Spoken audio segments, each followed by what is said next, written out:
Nahuli ng mga tauhan ng anti-cybercrime group ng Philippine National Police ang 3 suspect dahil sa pagbebenta ng SMS blaster machine na ginagamit sa online scam. Ayon kay ACG Director, Police Major General Wilson Asweta, naaresto ang mga suspect sa magkahiwalay na operasyon sa Cavite at Parañaque City. Resulta niya ito ng mahigpit na cyber patrolling kung saan natuklasan ang kanilang ginagawang pagbebenta online ng SMS blaster sa halagang 20,000 pesos.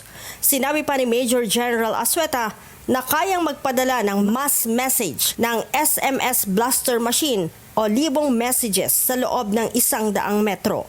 So pag ito ay mapunta pa sa mga ibang tao na may balak na masama, ito ay malaki ang magagawa nito, effect sa ating community. Gagamitin ito sa scam. Dagdag ni Asweta, pull-out items ang SMS blaster mula sa mga nagsarang operasyon ng Pogo sa bansa. Paalala po sa mga bumibili o may plano palang bumili ng mga SMS blaster, ito po ay pinagbabawal ng batas. At pag nahuli po kayo, ay talagang kayo ay makukulong. So as of now, nakakulong po ang ating mga nahuli. So they are still under the process ng ating preliminary investigations.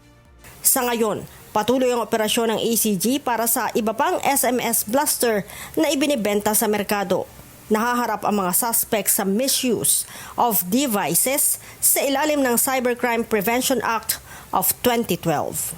Leia Ilagan, humahataw sa balita ngayon.